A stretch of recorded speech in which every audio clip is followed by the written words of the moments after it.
My wife stole all my savings and ran off with her lover to live the high life.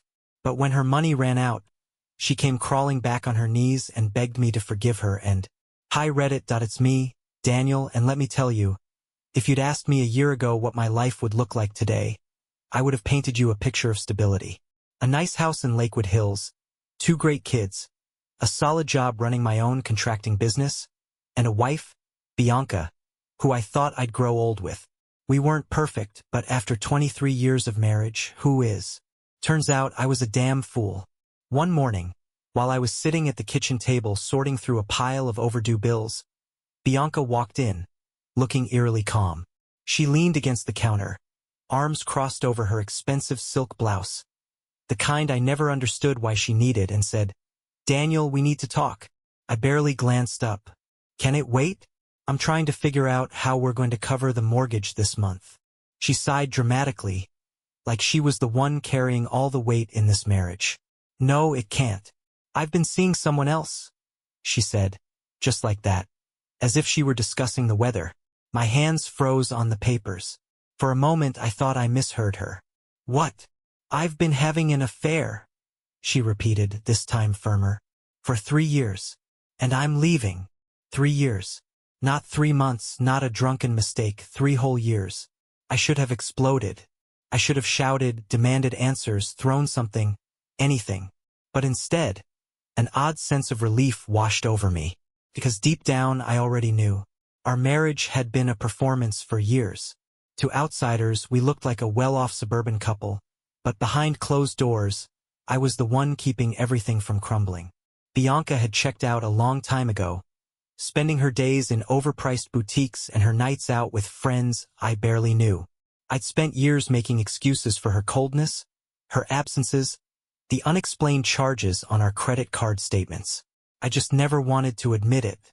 I exhaled slowly and said the only thing that felt right. "Then go." She blinked, probably expecting a fight. I saw a flash of hesitation in her eyes, but it was gone just as quickly. She grabbed her purse and walked out of the house like she was heading to a spa day instead of walking away from our life together. And I thought that was the worst of it. I was so wrong. In the days after Bianca walked out, I thought the worst was over. Sure, I was humiliated. My marriage had crumbled in the most cliché way possible, but at least I wasn't wasting any more time on a woman who clearly never gave a damn about me. I told myself I'd survive this. I'd focus on my business, my kids, and rebuilding my life. Then, I got a call from the bank. "Mr. Carter, we've detected some unusual withdrawals from your joint accounts," the woman on the phone said. My stomach twisted. "What kind of withdrawals?" A pause. "Well, large ones. Over the past 2 years, close to $120,000 has been transferred to a private account under your wife's name." I felt the blood drain from my face. "That's impossible. I'd know if that kind of money was missing. Except I didn't, because I'd let Bianca handle most of our personal finances while I focused on keeping my contracting business afloat. And she had used that trust to rob me blind. I spent the next week tearing through bank statements, credit card bills, anything I could find. It was worse than I imagined. She hadn't just been spending recklessly. She had been deliberately siphoning money from our savings, our retirement fund, and even the college funds for our kids, Mason and Ava. I should have seen it coming. The designer bags, the sudden weekend trips with friends. The time she came home wearing jewelry I knew damn well I hadn't bought her. And the worst part? The person she left me for, some guy named Jason, a fitness trainer 10 years younger than her, was clearly benefiting from my money. My hard work had been paying for their little romantic getaways. I wanted to explode.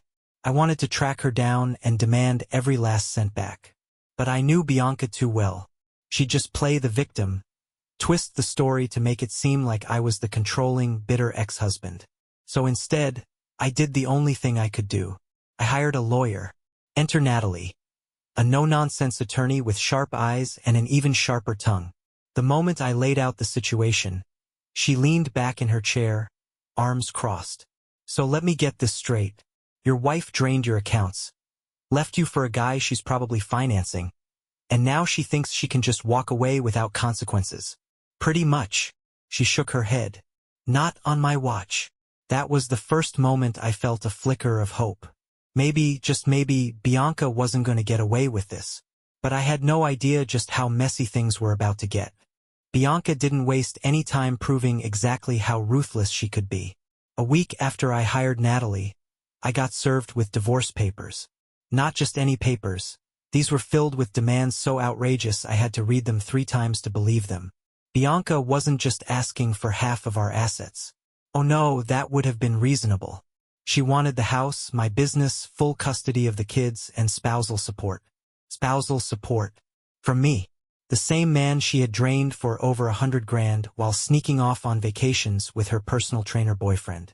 I took the papers straight to Natalie, barely able to see straight through my rage. She skimmed them, let out a short laugh, and muttered, "Oh, she's got some nerve." I clenched my jaw. She's out of her damn mind. She wants everything I've worked for, everything. After she's the one who cheated and stole from me. Natalie nodded, already making notes. Let me guess. She's painting herself as the victim?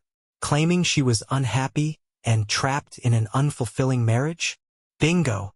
She'll push that angle hard, Natalie warned. But don't worry.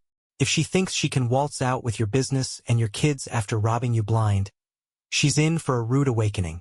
And rude it was. The first court hearing was a disaster for Bianca. Her lawyer, a greasy, overconfident guy named Mitchell, stood up and tried to paint me as an emotionally unavailable workaholic who neglected his wife. But Natalie came armed with facts. She laid out bank records proving Bianca had been transferring money out of our accounts for years. She showed a timeline of Bianca's lavish vacations, every single one taken while I was working 60-hour weeks to support our family. And then, for the final blow, she pulled out text messages Bianca had sent to our mutual friends, bragging about how she had finally found a real man, and was so done pretending to be a wife. Bianca's face turned redder with every word. The judge wasn't impressed. He denied her request for full custody and ordered a financial investigation into the missing money. And just like that, Bianca's whole innocent victim act started to crumble. But instead of accepting defeat, she did something even worse. She turned Mason and Ava against me. Started small. Mason and Ava, who had always been close to me, suddenly became distant. At first, I chalked it up to the divorce. It was hard on all of us. But then Mason stopped answering my calls, and Ava barely looked at me when I picked them up for our scheduled visits. One night, Mason finally snapped. "Mom says you don't actually care about us," he muttered, arms crossed as he sat stiffly in the passenger seat of my truck. "She says you just want to hurt her." I gripped the steering wheel so hard my knuckles turned white. "She said what?" "She told us how you hired some big-shot lawyer to take everything from her," Ava added quietly from the back seat. "She said you're trying to make her homeless." I nearly laughed at the absurdity of it. The woman who stole from me, who walked out with her personal trainer boyfriend, was now telling our kids I was the villain? I pulled into the driveway and turned to face them. "Guys, listen to me. I would never try to hurt your mom. But she's not telling you the whole story." Mason rolled his eyes. "Right? So she's just making it up." I hesitated. How was I supposed to explain to my teenage son that his mother was a manipulative liar without completely destroying his image of her? "She's leaving some important details out," I said carefully, "like the fact that she took over $100,000 from our accounts without telling me." Ava's brows furrowed. "What? She didn't tell you that, did she?" I sighed, rubbing my temples. "Look, I don't want to drag you two into this mess, but you deserve to know the truth. Your mom left because she wanted to.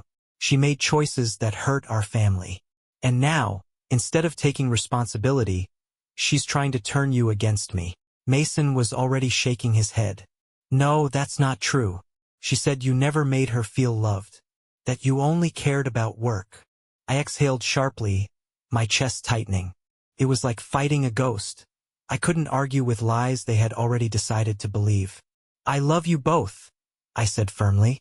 "That's the only thing that matters. And no matter what your mother says, that will never change." Ava looked uncertain, but Mason just crossed his arms and stared out the window. The damage had been done. Bianca had poisoned them against me, and I had no idea how to undo it. And just when I thought things couldn't get worse, Jason showed up at my house. I had just gotten home from a brutal day at work when I saw him. Jason, the boyfriend, the man my wife left me for. He was leaning against his shiny black sports car, parked right in front of my house like he belonged there. I stopped in my tracks, my pulse immediately spiking. What the hell was he doing here? Daniel, he called out casually, flashing a smug grin. Thought we should have a little chat. Every muscle in my body tensed. The audacity of this guy showing up at my house after everything Bianca had done? I walked up to him, stopping just a few feet away. You've got 10 seconds to tell me what the hell you want before I throw you off my property. Jason chuckled, like I had just told a joke. Relax, man. No need to get all aggressive. I just figured it was time we had a man-to-man talk. I folded my arms. About what? He smirked. Bianca. My stomach churned at the way he said her name, like he owned her. I just wanted to clear the air, Jason continued. I know things are messy, but Bianca's been through a lot. The divorce has been hard on her. I laughed bitterly. Hard on her? Are you serious? She stole from me, lied to our kids, walked out of our marriage to be with you. And now you're standing in my driveway acting like she's the victim. Jason held up his hands in mock surrender. Look, I get it. You're angry, but Bianca's struggling. She's worried about money, about where she's gonna live. I just think it'd be good if you, went easy on her. I stared at him, trying to process the sheer nerve of what he was saying. He was asking me, to help the woman who had ripped my life apart? And then it hit me. Bianca must have sent him. She was too proud to ask for anything herself, so she sent her little gymrat boyfriend to guilt-trip me instead. I took a slow step forward, my voice dropping to a dangerous calm. Let me make something very clear to you, Jason. I don't owe Bianca a damn thing. She made her choices. She can deal with the consequences. Jason's smirk faltered. You don't have to be a dick about it. I leaned in slightly. Get off my property. For the first time, I saw a flicker of uncertainty in his eyes. He muttered something under his breath, turned on his heel, and got back into his car. As he sped off, I stood there, fists clenched, trying to calm the storm raging inside me. I knew Bianca was manipulative. I knew she would do anything to get what she wanted. But sending her boyfriend to beg for mercy? That was a new low, and I had a feeling she wasn't done yet. I barely had time to process Jason's little visit before Bianca pulled her next move. A week later, I got home to find an eviction notice taped to my front door. For a split second, I thought it had to be a mistake. But as I tore the paper off and read the details, my stomach dropped. The house wasn't in my name. Bianca's uncle, Victor, technically owned it. Years ago, when we were struggling financially, he had bought the place as a favor to us, letting us live in it while we paid the mortgage. It had always been an unofficial arrangement. No contracts, no paperwork, just a handshake deal. I had never thought twice about it because Victor had always been neutral, uninvolved in our marriage. Until now. I called him immediately. Victor, what the hell is this? An eviction notice? I've been paying for this house for years. Victor sighed heavily on the other end. Look, Daniel, I didn't want to get involved, but Bianca came to me. She said you're making the divorce difficult, that you're trying to ruin her. She asked me to take legal steps to get the house back in her possession. I gritted my teeth. And you just believed her? She's my niece, he said simply. Family is family. I wanted to scream. After everything Bianca had done, she still had people willing to fight her battles for her. She had stolen from me, turned my kids against me, and now she was trying to take my damn house. I forced myself to stay calm. Victor, I have been the one making every single mortgage payment. Not Bianca. Me. This house is mine. Victor hesitated. Legally, it isn't. My name is still on the deed. And he exhaled. I don't want to be caught in the middle of this, Daniel. I squeezed my eyes shut, trying to keep my rage in check. So you'd rather screw me over than stand up to your niece? Silence. Then, finally, I'm sorry. And just like that, I had 30 days to vacate the home I had built my life in. I stood there in my driveway, gripping the eviction notice, heart pounding in my chest. Bianca was taking everything. The money, the kids, and now the roof over my head. And worst of all, I knew this wasn't even about the house. It was about breaking me. Well, she had underestimated me. Because if Bianca thought I was going to roll over and let her win, she was dead wrong. I wasn't going down without a fight. That night, I called Natalie, my lawyer, and laid everything out. The stolen money, the eviction notice, the way Bianca had manipulated Victor into doing her dirty work. I expected her to be as furious as I was, but instead, she just let out a slow breath and said, "I was waiting for her to pull something like this." Waiting, I snapped. "She's trying to make me homeless, Natalie. This isn't just a dirty trick. This is war." "Oh, I know," she said calmly. "And she just made a huge mistake." I frowned. "How?" Natalie's voice sharpened. "Because now we can prove what she's really after, control. Judges don't like it when one spouse starts playing games to force the other into a corner. If we fight this right, not only can we stop the eviction, but we can flip this entire case in our favor." I wasn't convinced. Victor owns the house. If he says I have to go, I don't exactly have a choice. "You might," she countered. "First, I need proof that you were the one making the mortgage payments. Bank statements, wire transfers, anything that shows you were financially responsible for the house." That part was easy. I had years of records showing that I had been the one keeping the roof over our heads. Bianca hadn't put a dime toward the mortgage. Hell, she barely even paid for her own damn shopping sprees. The next morning, I emailed every document I could find to Natalie, hoping she could work some legal magic. And then, because I wasn't about to sit around waiting for Bianca's next move, I decided to pay Victor a visit. When he opened the door, his face immediately tensed. "Daniel, I already told you." "No." I cut him off, stepping forward. "Now you're gonna listen." Victor hesitated, then finally stepped aside, letting me into his living room. I turned to face him, fists clenched at my sides. "I don't know what Bianca told you, but I want you to look me in the eye and tell me this is fair. That after 20 years of paying for that house, I deserve to be kicked out like some stranger." Victor exhaled, rubbing the back of his neck. "It's not about fairness, Daniel. It's about staying out of it." I let out a bitter laugh. "Staying out of it? You signed an eviction notice. That's pretty damn involved, don't you think?" He looked away, guilt flashing across his face. "Bianca said you'd be fine, that you could afford to move on." "Oh, did she?" I scoffed. "Did she also tell you about the 120 grand she stole from me? Or how she's been turning our kids against me?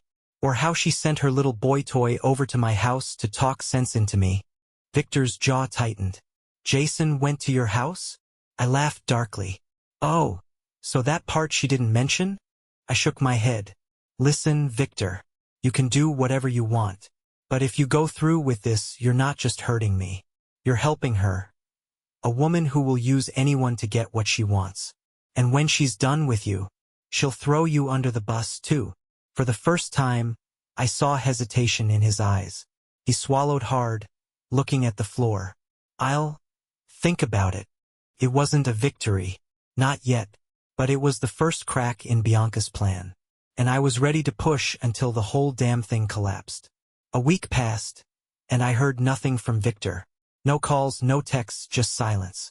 Meanwhile, Bianca continued her smear campaign, feeding Mason and Ava more lies, twisting the story so that, in their eyes, she was the victim and I was the one trying to destroy her. Then, out of nowhere, everything changed. I was at work when Natalie called. "You're gonna want to sit down for this one," she said, sounding almost amused. I braced myself. What now? Bianca and Jason are over. I nearly dropped my phone. What? Yep. Turns out your wife's perfect little love story wasn't so perfect after all. I ran a hand through my hair. How do you know this? Natalie chuckled. Because Bianca tried to withdraw money from one of the secret accounts she set up, and guess what? It's empty. I blinked. Wait, are you saying? Oh, I'm saying, Natalie confirmed. Jason drained her accounts and left. I sat down hard in my chair, struggling to process this. He scammed her. Looks that way, she said. It's honestly poetic. The man she cheated on you with did exactly what she did to you. Only difference is, he didn't stick around to clean up the mess. I couldn't help it. I laughed. A deep, cathartic, unbelievably satisfying laugh. Daniel, Natalie continued, her tone turning serious. This changes things. Bianca is in freefall. She's going to get desperate.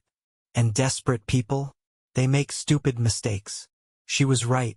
That very night, Bianca showed up at my house. It was raining, and I had just gotten back from work when I heard a knock at the door.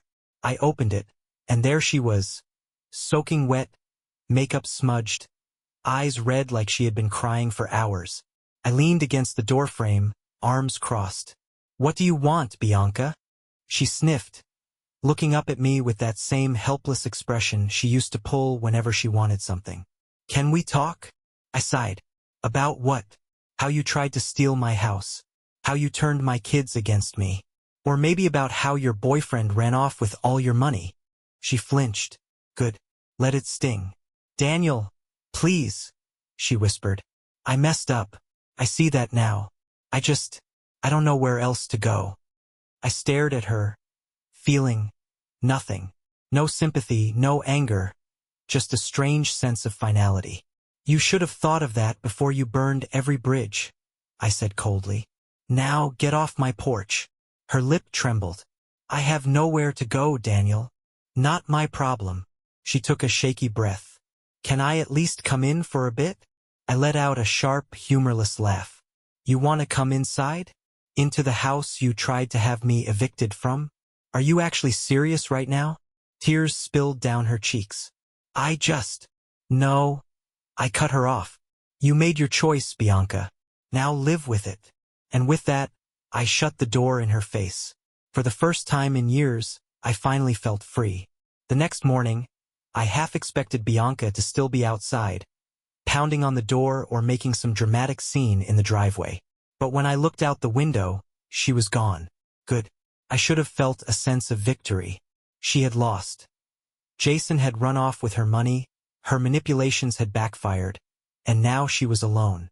But instead of satisfaction, all I felt was relief.